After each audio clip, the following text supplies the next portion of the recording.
Hare Krishna, Krishna Krishna, Hare Hare, Hare Rama, Rama Rama, Hare Hare. The title of this talk is The Purpose of Sex. Sex is generally an interesting topic to everyone. If I give a talk on the purpose of Bhagavad Gita, it's less likely to be interesting to most people. But you may ask, why is a sannyasi talking about sex when I'm not even meant to think about it, about the actual act of it, and I have no experience of it, at least in this lifetime? Why do I do so at all? Is it not wrong? Well, as a sannyasi, I'm supposed to teach what is in Shastra, what is in the Vedic literature. And the Shastra does speak about this topic quite a lot. My spiritual master also spoke about this. As one scholar has noted, he spoke about this and wrote about it more than previous acharyas had done. You may wonder why so. Well, he went to preach in America at the time when what was called the sexual revolution was going on, in which the old norms were being broken down and free sex was being advocated. And gender roles were beginning to be changed. So Srila Prabhupada spoke about it a lot. As a sannyasi, I'm supposed to give knowledge to society. The most important knowledge is the knowledge of Krishna and our relationship with Him. Then again, why speak about sex at all? If we're going to speak about our relationship with Krishna,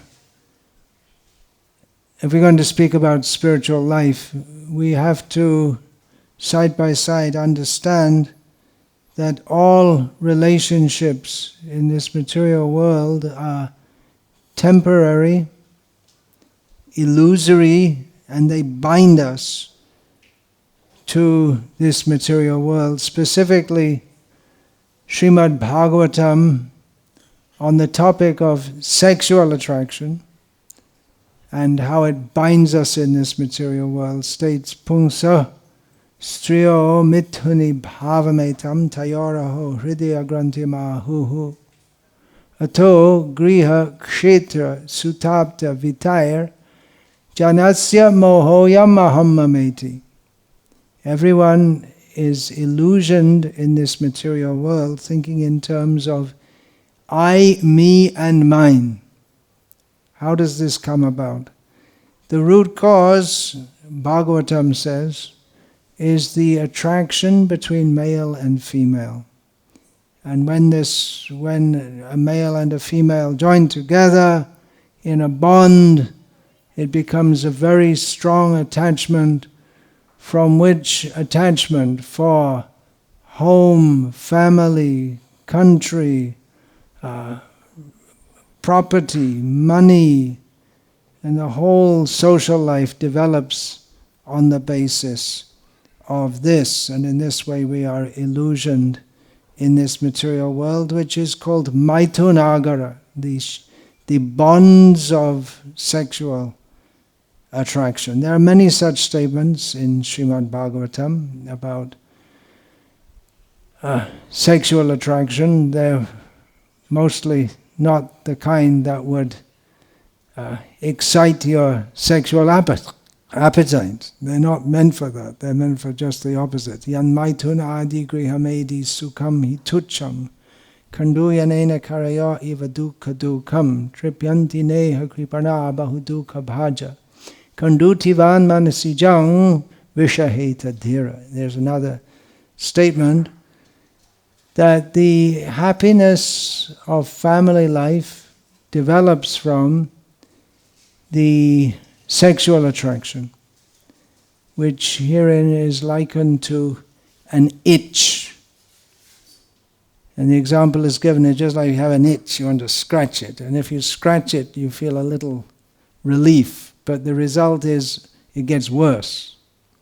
Therefore, a dhira, a sober person, tolerates.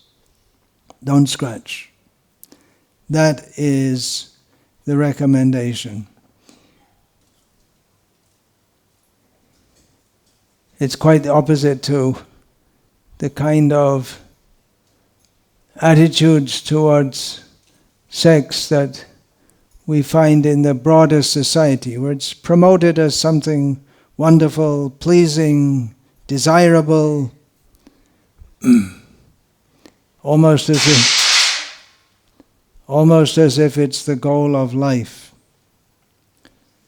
Again, you may ask, well, what's my experience to speak about these things? Well, intelligent people learn by hearing and seeing rather than by experiencing. To give an example, there may be an electric fan which has the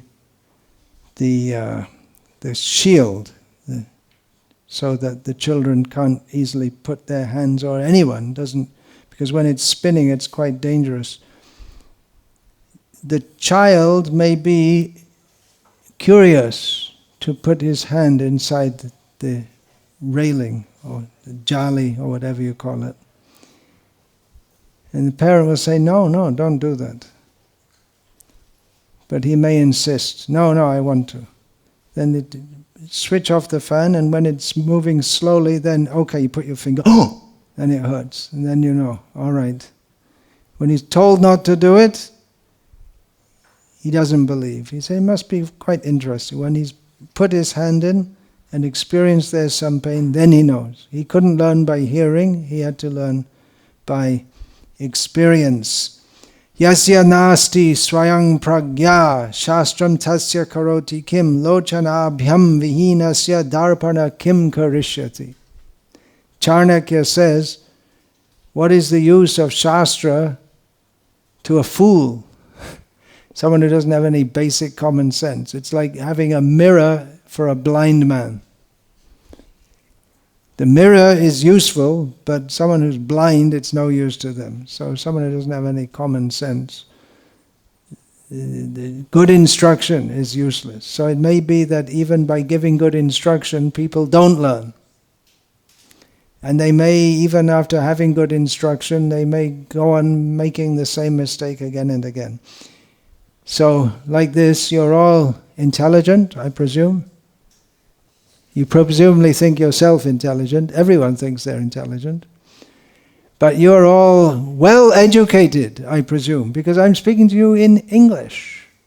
But all the schools in Dubai are English medium, isn't it? Anyway, in India it's considered English medium, that means better class of school. Exactly why, I don't know, but Sanskrit medium, that should be the standard. However, okay, you're intelligent, but your intelligence is spoiled by a very bad and wrong culture, which promotes sex too much. Okay, it's part of life. It gives life. You wouldn't be here, I wouldn't be here if it hadn't been for...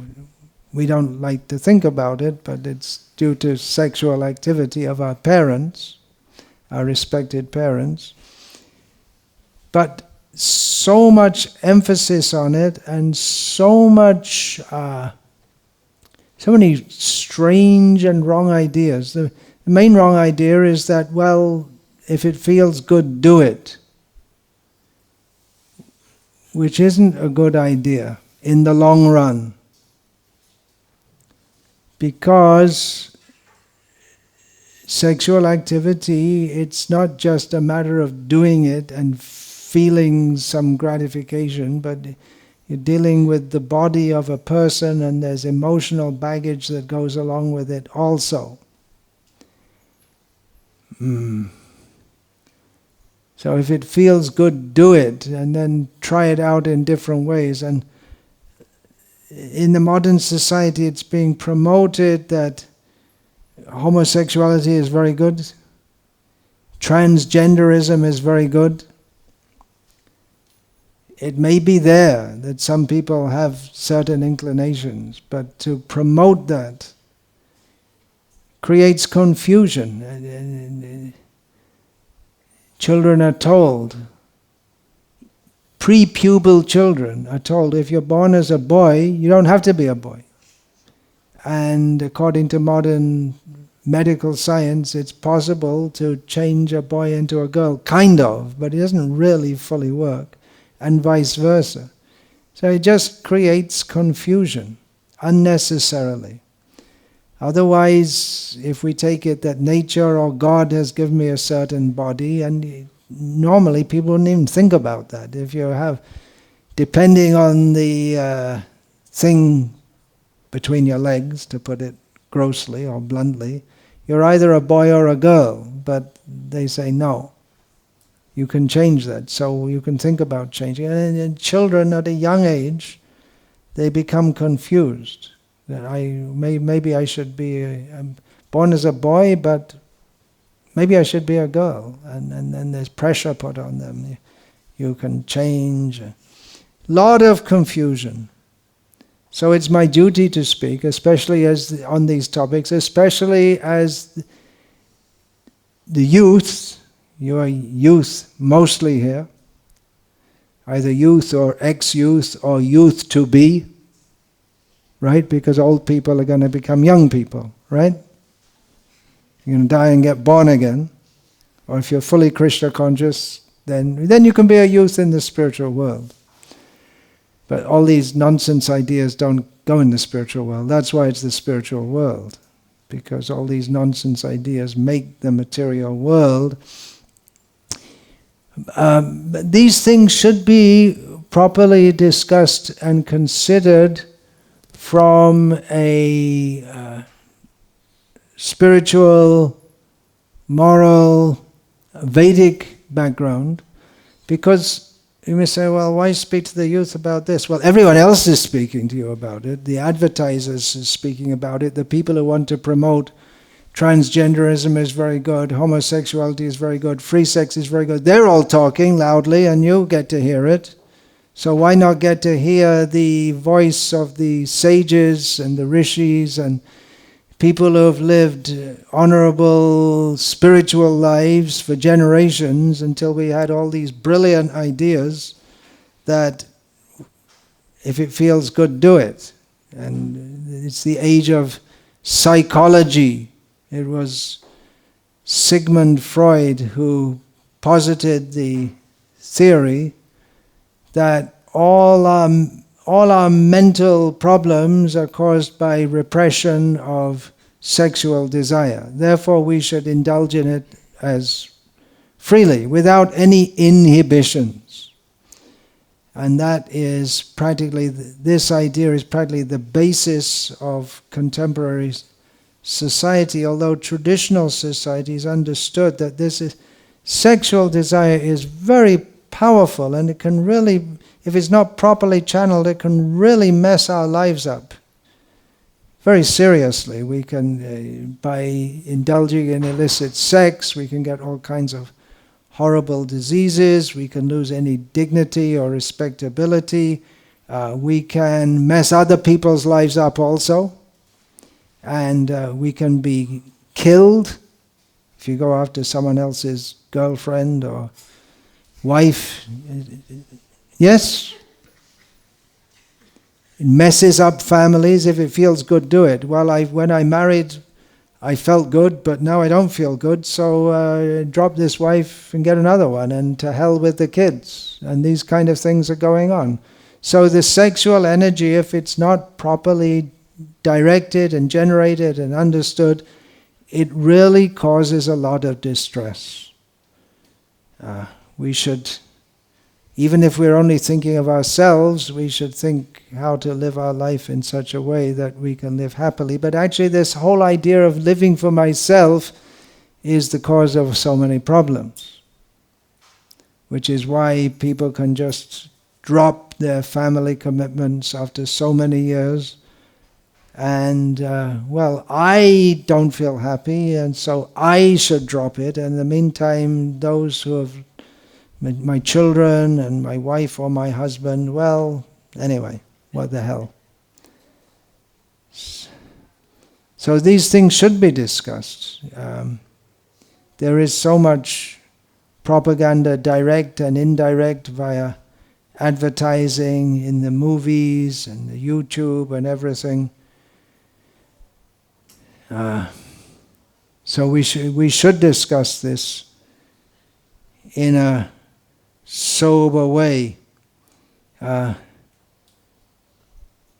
As youth means you have your life ahead of you. Maybe, you don't know. We can all die at any moment. But generally we plan for the future, and a major part of planning for the future is planning our sex in future.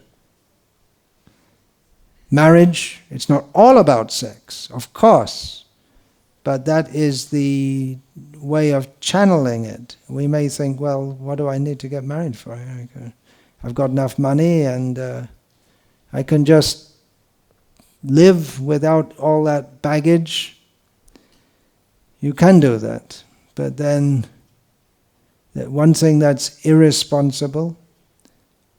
Another thing is it's sinful. There is such a thing as sin, which means going against the laws of God, just to have illicit sex left, right, and center. And no one is happy by just living for their own sensual gratification. You might think that's happiness, it might be advertised as happiness, but it isn't, because happiness, even on the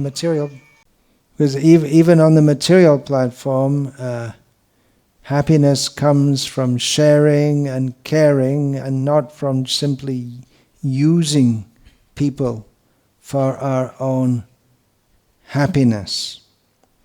So in traditional cultures throughout the world, this sexual energy, it's a powerful energy, is channeled and controlled. It's just like nuclear energy. It's a very powerful energy. It can be used in a positive way, although some people, they say no. Even the positive way for generating electricity, it's going to create so many problems in future. Or it can be used in a negative way for destroying cities and destroying whole populations. So that's actually a very good analogy, because the nuclear energy, even if it's used in a positive way for generating electricity, it causes so many problems in future. And from a transcendentalist's viewpoint, and this is after all a Krishna conscious satsang, it's not just a general talk to youth, but you've all come here to chant Hare Krishna. So from a transcendentalist's perspective, there will be problems. And even from what we could call an objective way of thinking, there will be problems. That if we engage in sex life outside the boundaries given by Shastra and tradition, there will be problems. We'll have, just like if a man goes from woman to woman, he'll have so many women hating him for having picked them up, used them, and dropped them. And he may have so many rivals, boyfriends, husbands, who do physical harm to him. He gets a bad reputation. So illicit sex causes so many problems. Disease is likely. sexually transmitted diseases. And then even within the licit boundaries, that means within marriage, problems are going to be there. Married life means there are many problems. Who's laughing? Those who are married. The others aren't laughing. They don't believe it. You find out later. How do I know? I hear all about it. I don't hear all about it, but I hear some things about it. So there are problems, but they are to be faced in a responsible manner. We're talking here about responsibility. Human life is meant for responsibility. You wouldn't believe it if you see all the propaganda and the movies, and it's all about enjoyment, right? Everything is all about enjoyment, enjoyment, enjoyment. Enjoy yourself, get money, go here, go there, enjoy yourself, enjoy yourself, enjoy yourself. Okay, enjoyment is part of life. Dharma, artha, kama, moksha. In the material religious platform, there is dharma, consideration of our duty toward God and society. That's one way we can see dharma. Artha means you have to think of money. In the modern context, it means money. Previously, money, for many people, there was no need to consider money, because if you have a little house and little land, you don't need money. And then kama, sensual enjoyment, that's also a consideration. It's part of life, but it's not the whole of life. And moksha. Some people may think I should get liberated from all of this. Those who are on a higher platform of consciousness. So calm is there, but everything is to be regulated by dharma. In Bhagavad Gita, Lord Krishna says, Dharma viruddho bhuteshu kamosmi bharatarshava. He says that the sex life, which is not against religious principles, is a representation of Krishna, of God.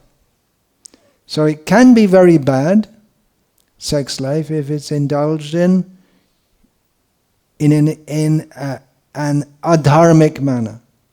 But otherwise, it's accepted as a representation of God, of Krishna.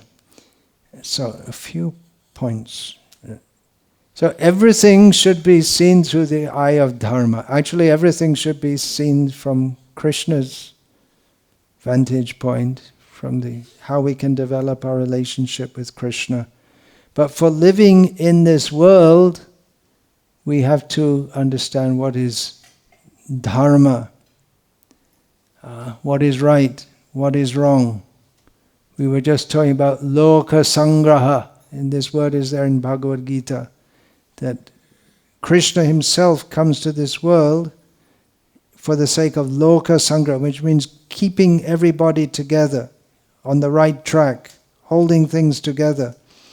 This idea of free sex, just be your own self, enjoy yourself, it's actually very antisocial. We should think of ourselves as we are dependent upon others, however much we may think, I'm independent, I do things in my own way, I get ahead by myself, but we are dependent upon others, and we have a duty to others, and we should act in cognizant of that fact, and in cognizant of the fact that we have a duty to God also. And that actually is our most important consideration.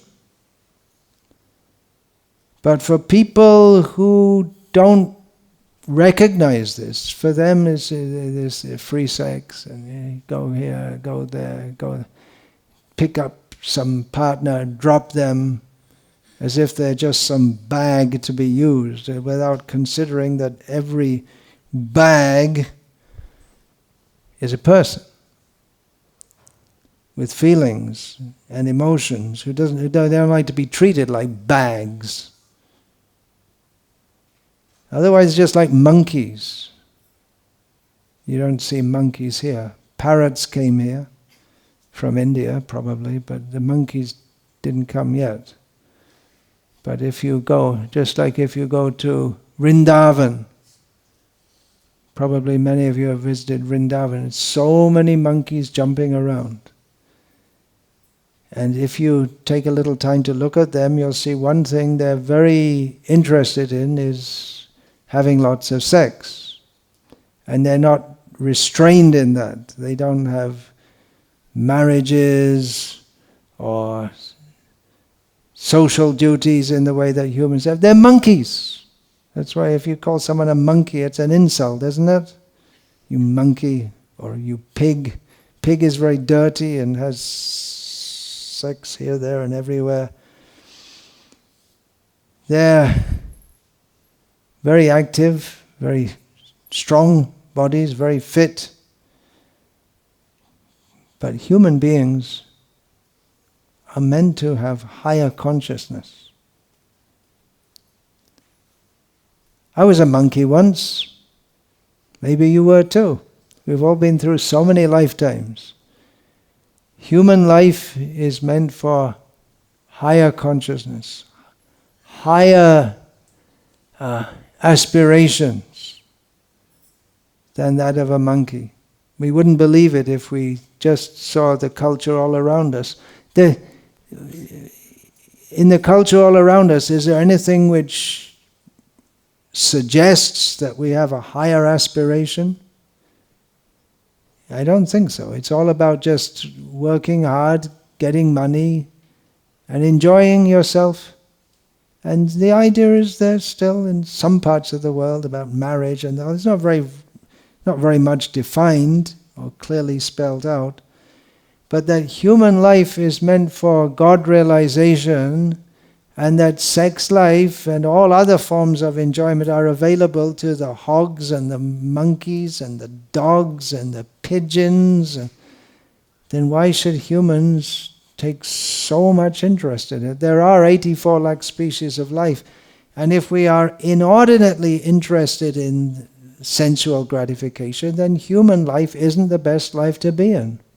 We don't belong in a human body, and by the grace of the material energy, we'll get a body suitable for sexual gratification.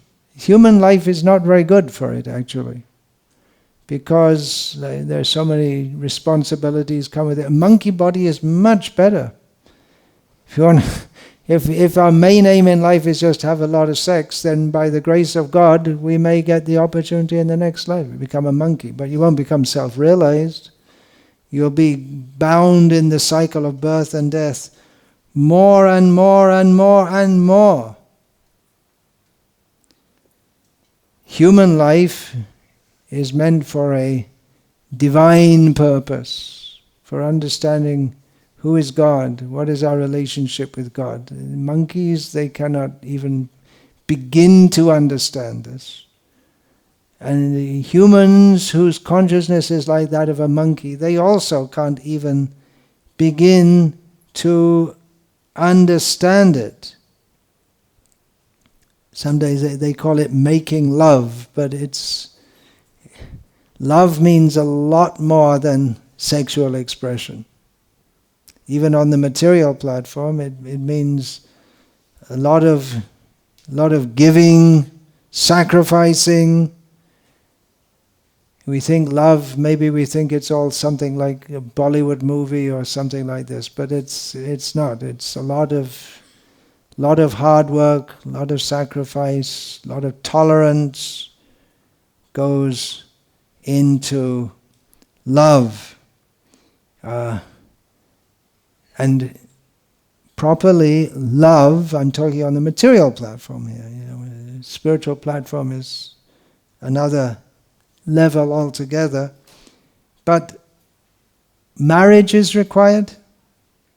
That's considered old-fashioned, as if everything people in the past did was wrong. Now we've got it right. Thanks to Sigmund Freud, we now understood that all these conditions and rules, and they're all old-fashioned. Now we're modern, now we know better. But actually, since the ideas of Freud have been directly or indirectly introduced and into society and become the mainstream of society, societal problems have increased more and more. For all this psychology and psychotherapy, people are more psychologically messed up than any other time previously.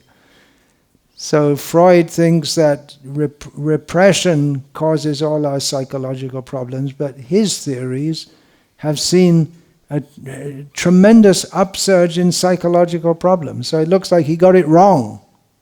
Maybe actually people in the past did know what they were speaking about and doing, and old-fashioned isn't such a bad idea after all.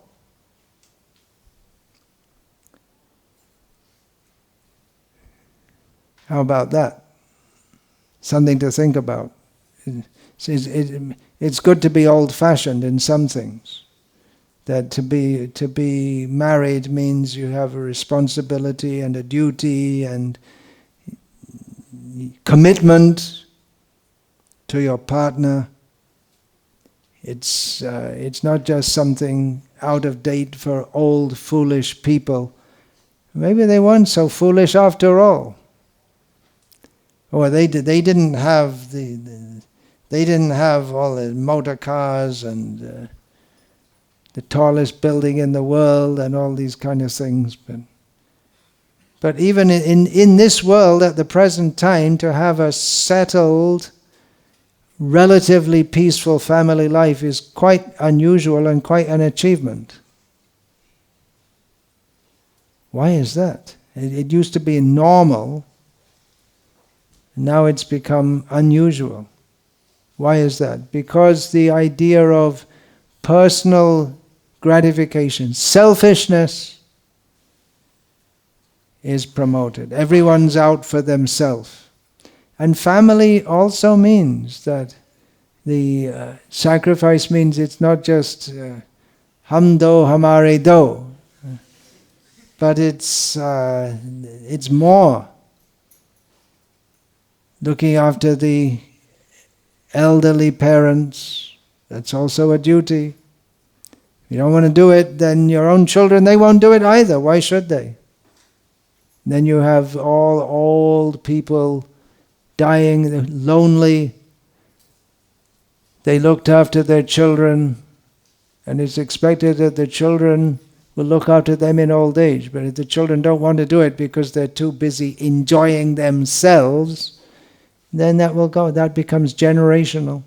And we get that in the Western world, it's normal that old people die. They're practically locked up in some prison where they're looked after. Looked after, but there's no one to love them. Their physical needs are taken care of.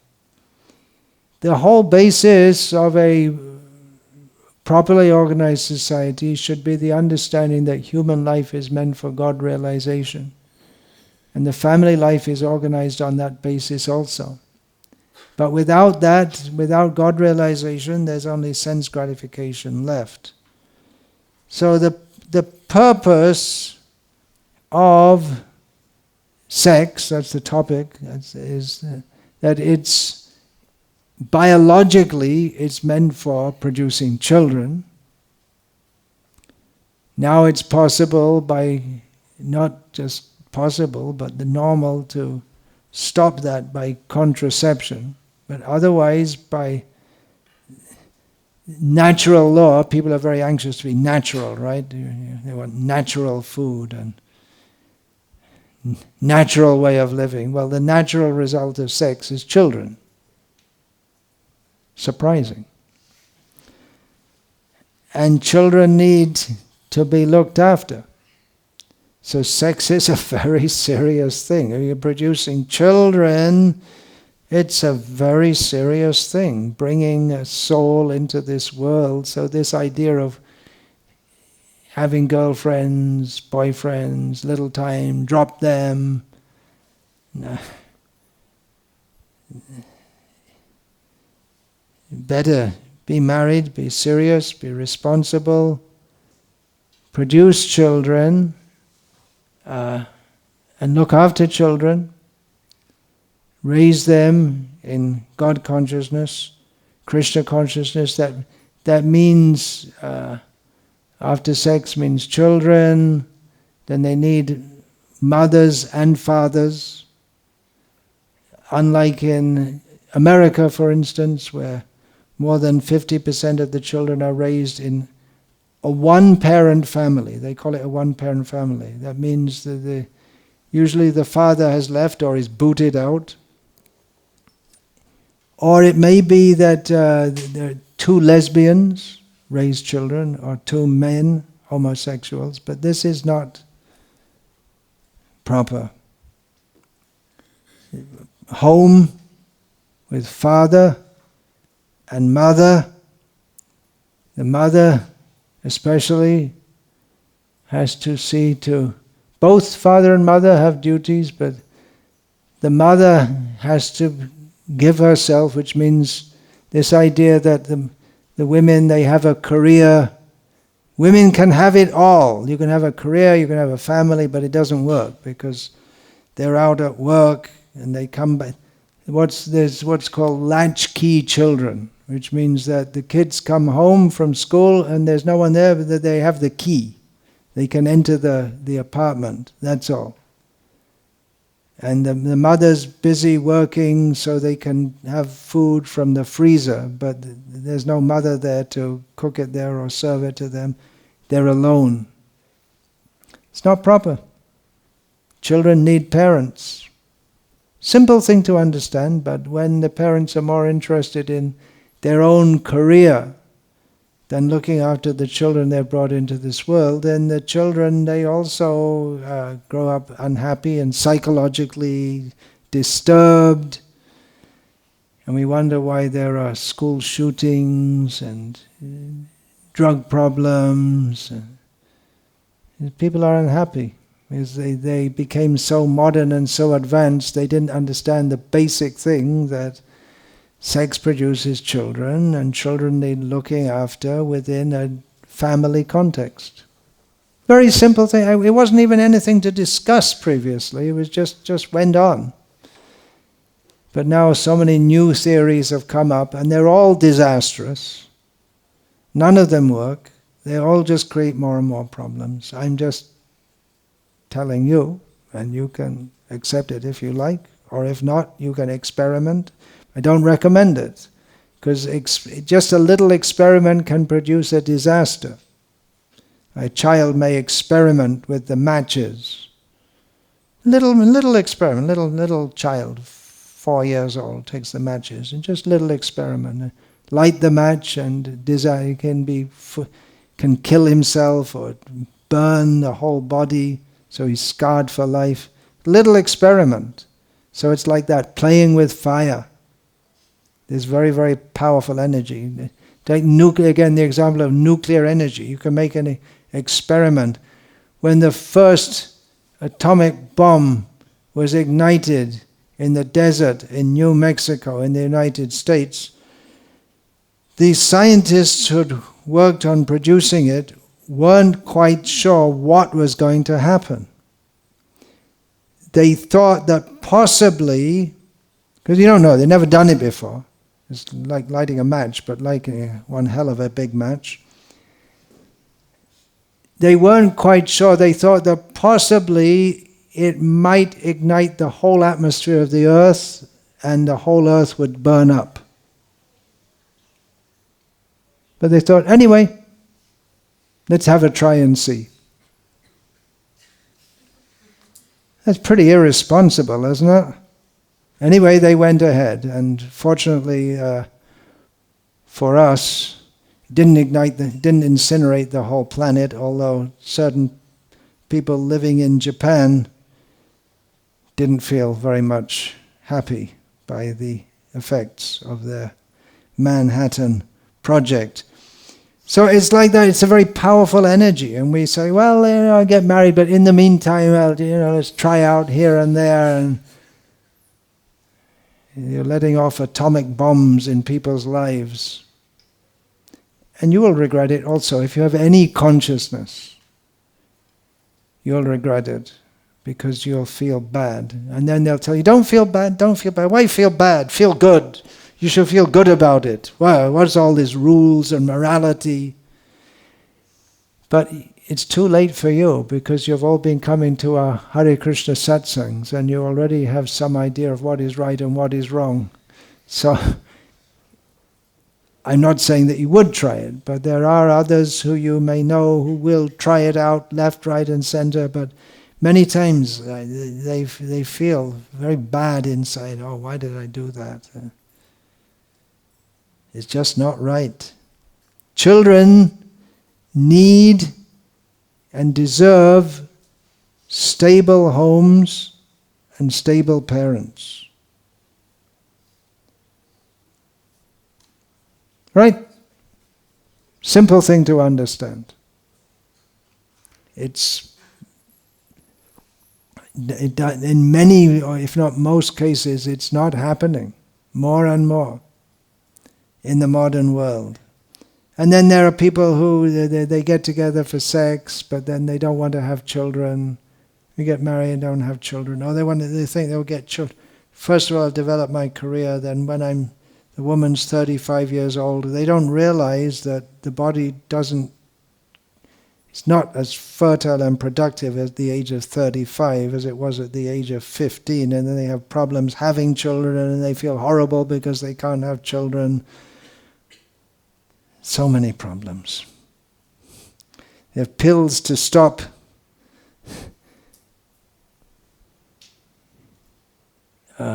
conception. That's called contraception. If the pills don't work, they have other pills to destroy whatever's going on down there. And if those pills don't work, they have tongs and different incisors and different systems for destroying the embryo in the womb. It's very sinful. Abortion is very sinful. Very, very sinful. So, better than getting entangled in all this difficulty, either don't engage in it at all in this lifetime and simply give our life to Krishna, which is going to be difficult for most, but if those who can do it, let them do it.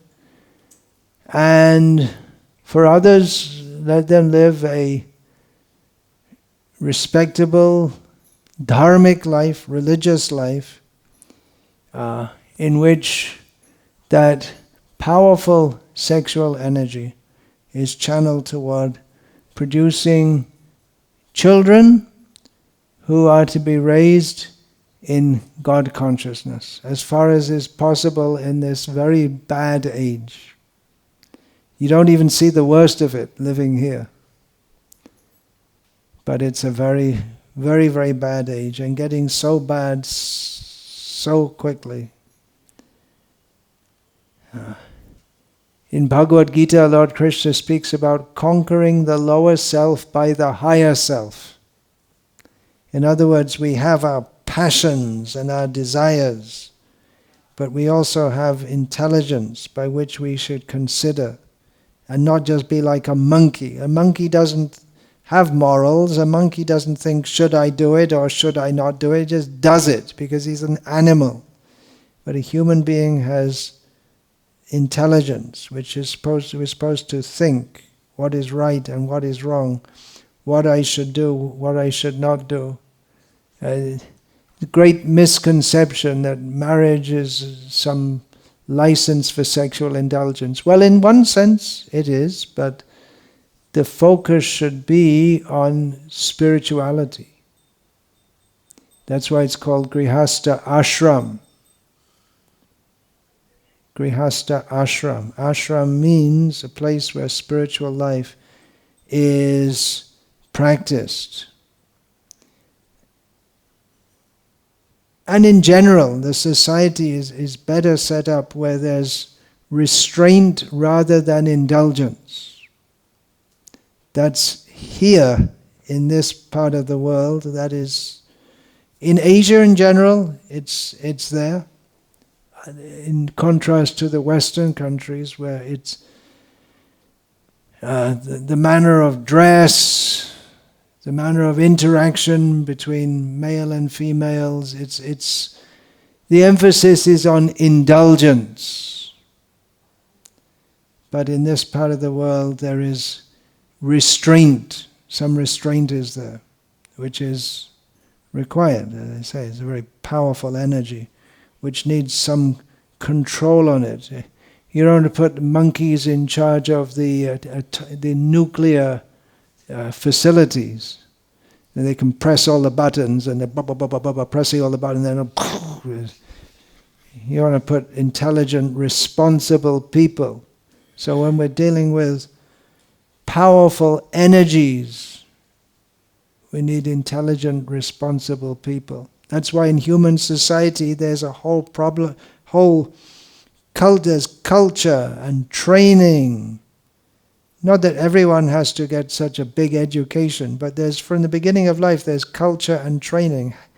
What it means to be a boy, what it means to be a girl, and that you just don't all mix up and mess up. They may not even understand why exactly, but they can understand that to freely indulge in this powerful energy means there are going to be so many problems. And the degradation of society, which we find at the beginning of Bhagavad Gita, Arjuna was afraid of the degradation of society due to unrestricted sexual indulgence. So there are some points to think on. Sex is a very important part of life. It gives life biologically in this world, and it's very prominent in contemporary culture, promoted in an unrealistic way, which advertises it as if the best thing we can do is to indulge in sex as much as possible, which is actually not only not true, but it goes against our real self-interest. To think that our life should be centered around sexual activity, directly or indirectly. Indirectly, there's building up big muscles in the gym, for instance. Health is required, some bodily health is required, but excessively is for sexual strength or to attract the opposite sex, and all this fingernail painting and makeup and all this, it's for bodily beauty, which leads to the same thing. Now we're not saying that everyone should slash their face so they have scars and they look ugly, but so much emphasis on the body drags us down to the bodily platform. And spiritual life begins with understanding that we're not the body. We're in the body. As long as we're in the body, we have to feed the body and cater to the needs of the body, but we have to transcend the misconception that I am the body.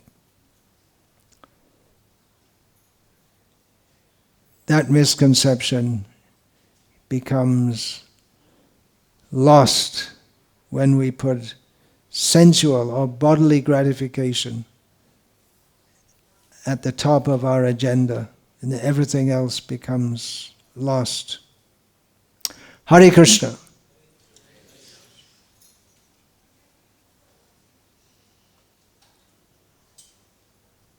I thought I should say that,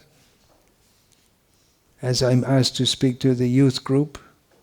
I don't know if these things are said to you generally, but they should be said. Like I say, all around you so many people are giving their take on sex and sexual activity, but we should understand it from Shastric point of view also, a Shastric perspective.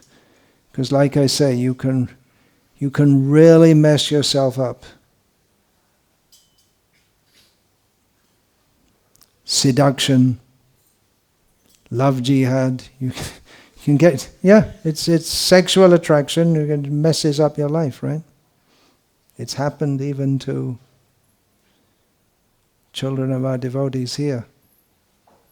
Seduce them, convert them. Child raised by devotees here is now a beef-eating Ayesha. Not good. Hare Krishna. Any question? Yeah, please. Krishna Maharaj, please accept my humble obeisances. All glories to Srila Prabhupada and all glories to you. Maharaj, I just wanted to ask, there's this phase, I'm hoping it's a phase, that is becoming very common, especially amongst the women. Yeah, the phase that's becoming modern, prominent especially among women. Yeah. Abortion. Abortion, Yeah. And it's becoming so common to a point that they're supporting it, giving excuses or reasons, like that it's my body, therefore my desire. And some of their excuses being... well, it's not your body. It's given. It was given by God, given by nature with a certain purpose. That's the whole misconception. That is my body, I can do what I like with it. That is the materialistic conception. Mm-hmm. But the proper understanding is this human life is given by God with a certain responsibility, which we have to conduct it in line with the Vedic directions. There is such a thing as sin. If you don't believe in God, and you don't believe in sin, then you can do any damn thing you like. But it's a fact that there is God, and there are proper things to do, and there are improper things to do. And improper things is called a sin, and you may think, well, that's okay. I saved myself the problem of having a child. But you incurred a very grievous sinful reaction. So even for your own self, it's the very bad thing to do. Yeah, Maharaj, they abolish the sin concept with another reason by saying that the abortion shall happen very, very early, like in a week or Abortion should happen early. I mean, this argument is going on. But we understand from the Vedic literature that, well, they say that there's no real child until so many weeks. What do they say? You can have an abortion in the first 6 weeks or the first trimester, the first 3 months. He's not really a child.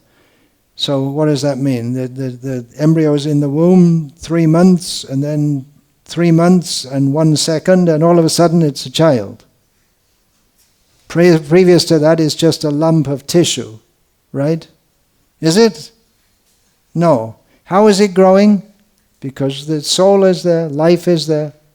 Life enters with the other, unless we may say, oh, the embryo is not alive. That means it's not growing. In that case, then you're going to have tissue removal. Sometimes the embryo dies within the womb, just without any demoniac intervention. But the very fact that the tissue is forming and growing means there's life. If you take the fetus out at the age, or at a very early age, it may not look or be able to function as a child, but life is there. There are so many arguments why we should do the wrong thing. They're all demoniac, because they cause a highly sinful society. We have peace conferences, and we say, oh, it's very bad, Russia has invaded Ukraine. And in the meantime, in our peaceful, civilized countries, we're killing millions of animals and having millions of abortions in a very civilized way.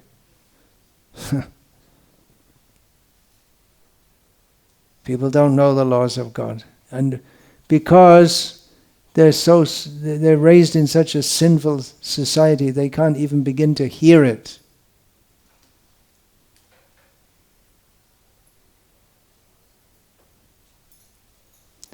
They don't want to hear it because their consciousness is so gross and low.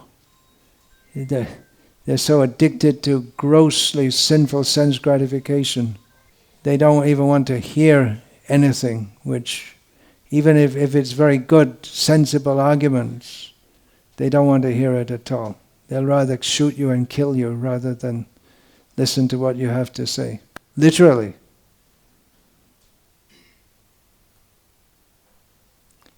One thing we should understand with that, although it may appear to be a very civilized, nice society, actually in so many ways it's so demoniac.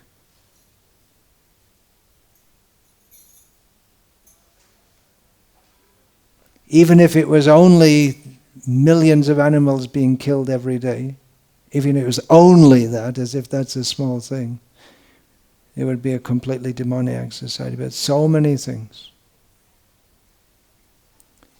People are polite. Life goes on in a fairly comfortable way. But we're living in an atmosphere of gross sinfulness.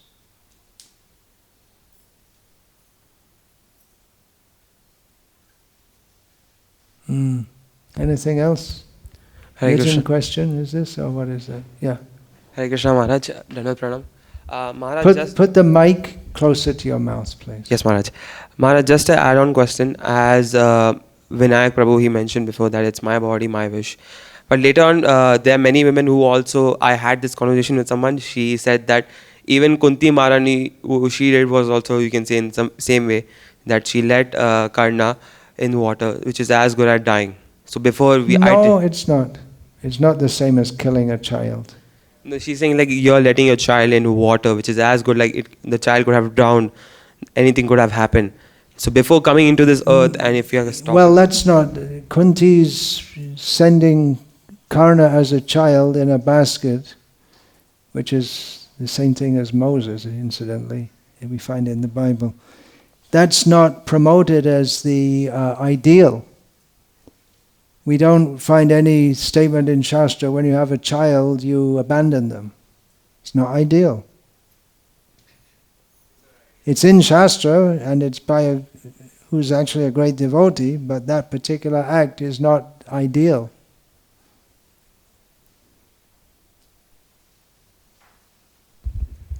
So Maharaj, what should I reply to that? Tell them it's not ideal. It's not promoted by the Vedic culture as being the ideal for a woman to abandon her child. Okay, Maharaj, thank you. Thank you. There's a question here. Maharaj, talking about abortion, so what you said, we all completely agree to it, but what if that woman was raped? We should make a society in which rape doesn't take place. If women are protected and follow their traditional roles, and society is organized in a God-conscious way, there shouldn't be raped. Yeah, well, according to the Vedic literature, there's no allowance for women to murder the child within their womb, even if that has come about by rape. But preferably women should conduct their lives in such a way that they're not going to be in a rapeable situation. Women need to be protected, which means they have to agree to be protected. You can't have independence and protection both. Protection means there are restrictions. There are those who will... If I was to say this in an American university, I'd be very violently rebutted. Like I say, people don't even want to hear these things. They say that women should have the right to walk around in mini skirts at the middle of the night, and no one should rape them. But it's almost like advertising, isn't it? But if you say this, and why walk around in a mini skirt anyway, in the first place? What's the point of that? It's like advertising, isn't it? It's for inciting male sexual proclivities.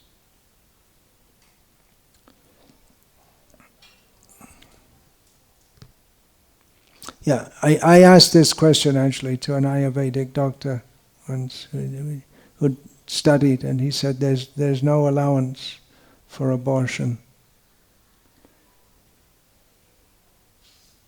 That's what he told me. I didn't ask any. Maybe some other would say under certain circumstances there are. Well, many times they say you have to abort the child because there are complications. The child is not going in the uterus, not going in the right channel or something, and could cause death. In such a case, they often say cesarean operation is needed, which isn't the same as abortion. Many years ago, I had still my disciple. He's actually a doctor, and he told me that his wife, she was pregnant, and they said you have to abort the child, otherwise it's dangerous. For the mother may die. I said, don't you depend on Krishna. And now she had the child, and the child is also married now. So. Say there's a risk. Well, every pregnancy is a risk. There may be some more than others. But we shouldn't be so quick just to cut and kill.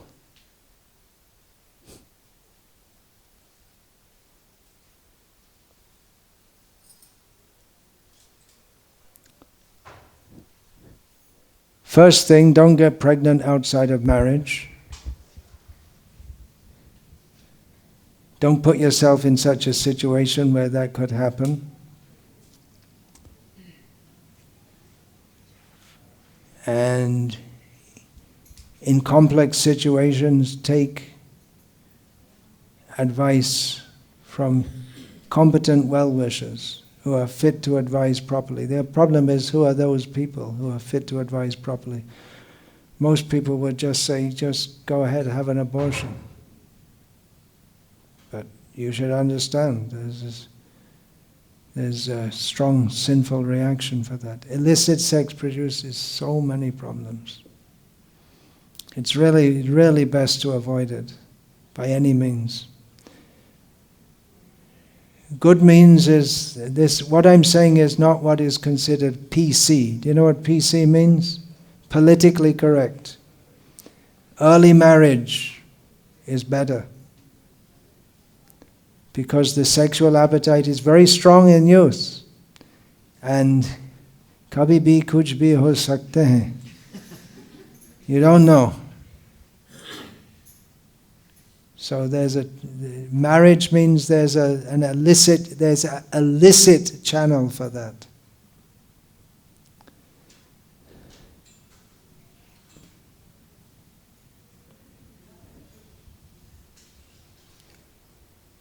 Guru, I had a question. The whole topic which you threw light on today was salvation of needs. Everybody's salvation or satisfaction of your needs. That's why. No, it wasn't on the satisfaction of your needs. Not exactly. Or indulgence in sex is for satisfying your desire. Basically. Well, that's what I was saying. It wasn't exactly that. That it's satisfaction of desire. We have to see that satisfaction of desire, our immediate desire, is not necessarily the best thing to do. That's what the monkey immediately feels, and he just has sex. But a human shouldn't do that. Yeah, You may see there's a beautiful woman, let me just take her and ravish her, but a civilized human doesn't do that. so the In the Vedic language, there are two words, prayas and shreyas. Praya means that which we want to do and we think I should do it and let me do it immediately. Prayas means if it feels good, do it. And shreyas means to be more sober and to think in the long term what is good for me. And we have this even in secular life, that the child may want to play all day, but the parents, against the child's will, force him to go to school. His immediate desire is to enjoy himself by playing, but the parents, for his long-term benefit, send him to school. So in the same way, satisfaction of desire, we may think, yes, let me do it. If it feels good, do it. But higher intelligence, we should regulate our lives by higher intelligence and consider that although it may feel good to do it, what are the consequences of doing it? Every act has consequences. So it's not just a matter of satisfying our desires. It's a matter of considering the consequences and taking responsibility for them. It's very animalistic just to think, well, let me have a fling, let me have a one-night stand. The consequences can be pregnancy, and then abortion. Consequences can be, because there's, if the man does that, then the woman may just feel, I'm used. The feeling of dissatisfaction. Immediate satisfaction almost always leads to greater dissatisfaction afterwards. So Guru, that's the question I had, that all the things which we feel that gives us instant gratification or satisfaction have some consequences for our irresponsible behavior. Now, I want to understand that whatever fun we get after sex or drinking, smoking, anything which is harmful to health or has consequences, how do you go to a higher self, or which you say higher intelligence? The satisfaction which you are getting out of drinking, smoking, irresponsible sex, what is that, getting Krishna conscious or getting that higher self that can give you that same, not enjoyment, but getting to that higher level of consciousness? Then you come here. You have to hear and understand. Have you read Srila Prabhupada's books? No. No. You should get a full set of Srila Prabhupada's books. You're a thoughtful man. So many people are telling you so many things. You're thinking about so many things. You should learn from the greatest authorities. So please, you get a Bhagavad Gita as it is, do you have by Srila Prabhupada? Yeah, you get a full set of Srimad Bhagavatam. There's 18,000 verses. In the first verse, you'll find more clear, even in the first verse, you'll find more clear spiritual knowledge, profound spiritual knowledge, than you have in all your years of schooling. Om Namo Bhagavate Vasudevaya Janmadyasya Yatonvyad Itaratas Chartes Swarat Tene Brahma Hridaya Adi Kavye Muhyanti Yat Suryaha Tejo Vari Mridang Yata Vinimayo Yatrachi Sago Mersha Dhamna Svena Sadani Rasta Kuhakang Satyang Parangdi Mehi. What's the translation? Let's look it up. The English translation exactly as it comes out. How do we do this? Go here. Oh. Then search. New query. Numbers. Where's the dot? Point 1.1 down. Introduction. Okay. Here's translation. O my Lord, Sri Krishna, son of Vasudeva, O all-pervading personality of Godhead, I offer my respectful obeisances unto you. I meditate upon Lord Sri Krishna because he is the absolute truth and the primeval cause of all causes of the creation, sustenance, and destruction of the manifested universes. He is directly and indirectly conscious of all manifestations, and he is independent because there is no other cause beyond him. It is he only who first imparted the Vedic knowledge unto the heart of Brahmaji, the original living being. By him, even the great sages and demigods are placed into illusion, as one is bewildered by the illusory representations of water seen in fire or land seen on water. Only because of him do the material universes, temporarily manifested by the reactions of the three modes of nature, appear factual, although they are unreal. I therefore meditate upon him, Lord Sri Krishna, who is eternally existent in the transcendental abode, which is forever free from the illusory representations of the material world. I meditate upon him, for he is the absolute truth. That's the first verse. There are 18,000 verses. Did they ever teach you anything like this at school? No. So time to go to school. Here's another verse. It's from the second chapter. I'll read the verse and Srila Prabhupada's purport to this. Whoops, what happened there? I lost it. Okay. Kamasya nendriya priti. This is on the subject. Kamasya nendriya pritir labho jiveta yavata jivasya tattva jignasa narto yascheha karma bihi. Life's desires should never be directed towards sense gratification. One should desire only a healthy life or self-preservation. Since a human being is meant for inquiry about the absolute truth, nothing else should be the goal of one's works. Purport.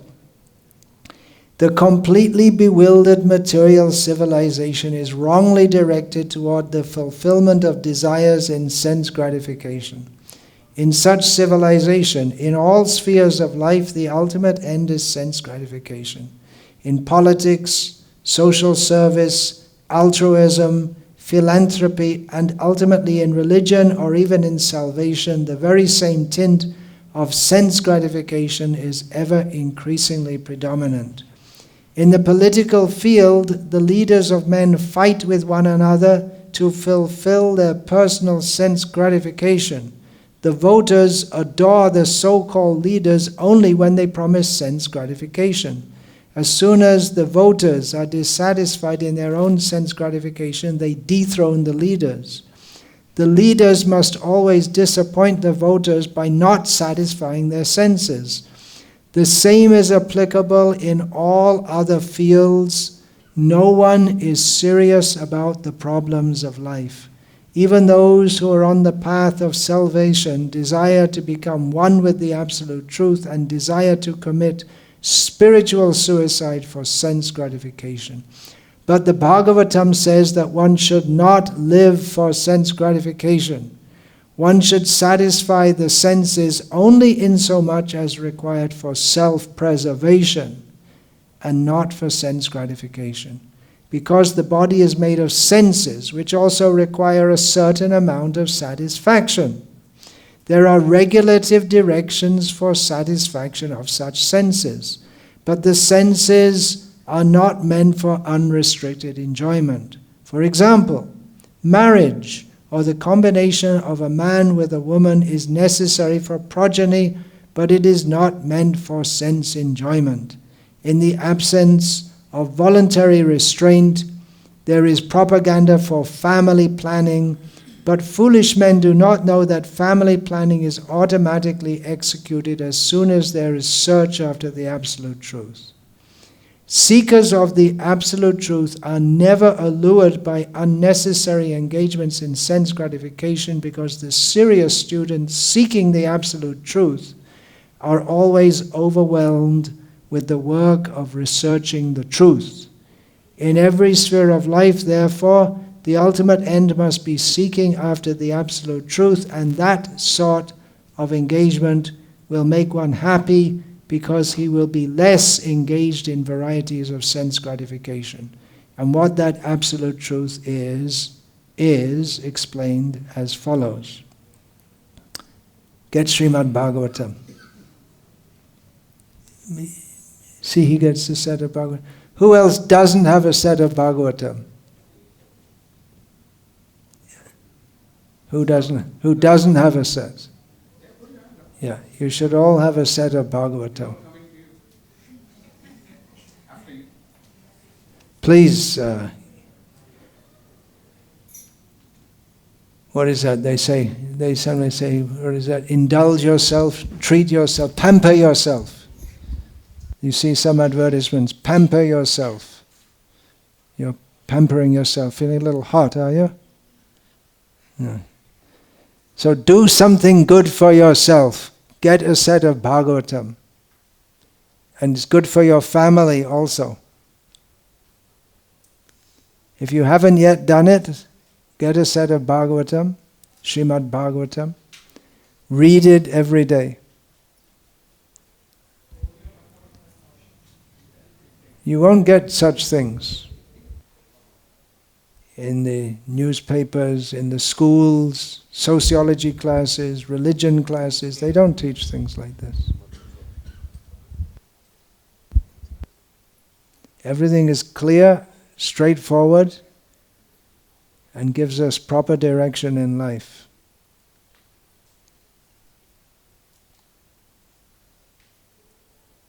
So, who put their hand up? Let's see again. Who doesn't have Bhagavatam at home? Okay, so see, make a note. There's one lady here also. Is it?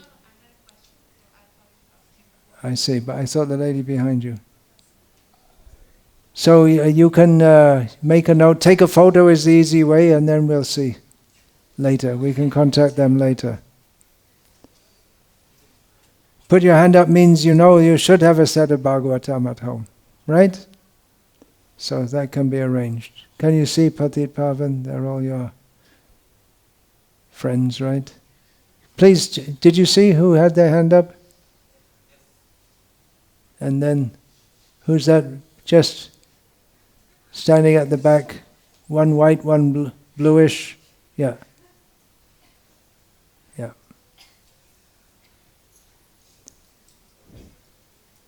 And then you will see this man here. You know, just say, yes, please. What's your question? Please get the mic. Oh, the mic is for you. I see. Hare Krishna Maharaj. So I just have a question. Maharaj, so you said that a mother should always stay with the child, especially while the child is growing. So if the father is not reliable and the mother is forced to work, it's not a choice. She's forced to work. I'm speaking on general principles. First thing is marry someone who's reliable. That's the first thing. Don't fall in love. Don't fall in love. It's the worst thing you can do. Fall in love after you get married, not before. Love marriage is sometimes it works, but a lot of times it's a lot of trouble. Yeah, it's a difficult age, there's no doubt. But unless we discuss these things and some people start to adopt it in their lives, then everyone's life will be a mess.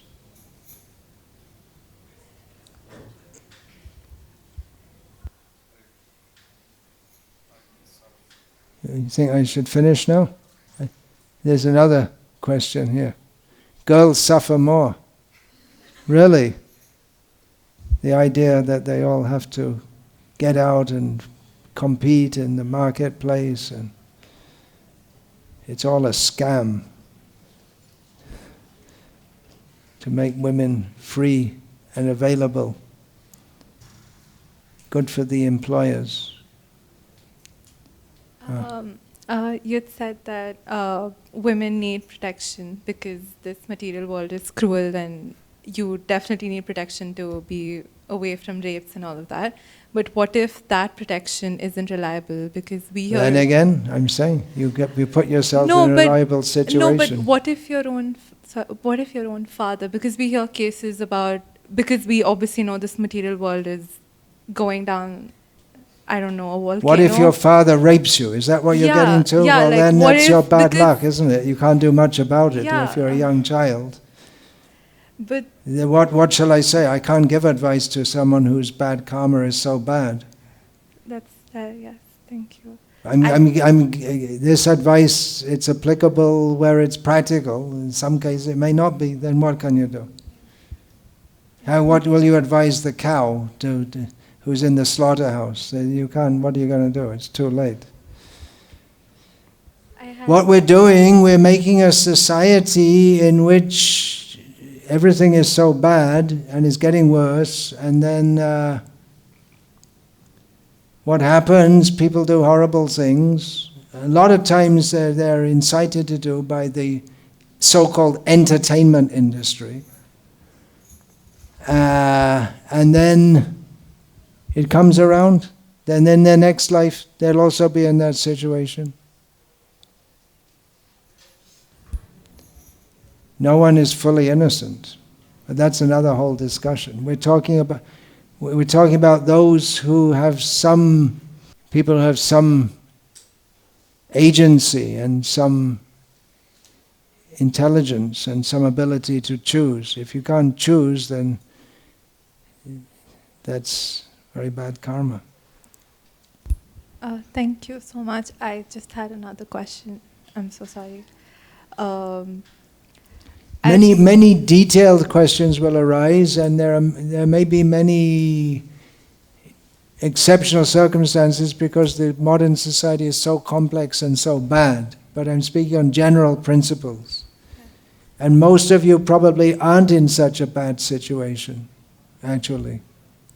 So you can make a difference, at least for your own future and your children's future. Unless you choose to go the way of the sinful society, which you can do. You can get lost in that. So I'm just warning about that and trying to give some direction how to make things better.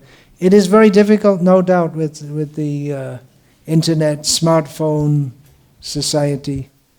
One possibility is to completely cut out of it altogether. If you're ready for that, you can cut out of that society altogether. We have communities. I'm involved in organizing communities in India where there are no smartphones. There's no electricity. Very simple living with Krishna in the center. It's a lot of austerity, but let's say austerity, but it's how people lived for thousands of years. They don't have the smartphone problem so much. Hardly. The children grow up without it. They grow up knowing Krishna without diversions or distractions.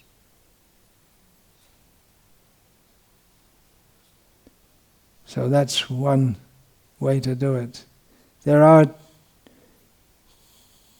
children here who, I knew them I knew their parents before they were married, who now have their own children, who are here, who were raised in devotee families. They made it. But we have to see, generation by generation, if that's going to be possible. The pressure to conform to the sinful society is very strong. So much so that even if we say that abortion is wrong, then I can say it here. But in many fora you just can't say it. Then they may verbally you'll be shouted out at best. You can't even begin to say it. They'll start shouting you down. You're very bad even to say such a thing.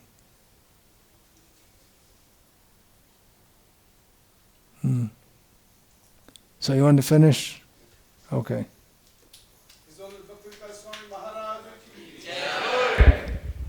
Hare Krishna. I have a few books. I don't know if they're available. written a few books which are related to these topics. That Glimpses of Traditional Indian Life is there. Mothers and Masters, Brahmacharya and Krishna Consciousness. Actually, Ramayana itself is a full primer in Dharma. They call it Indian mythology, but we want to make it factology. Bring back that society again.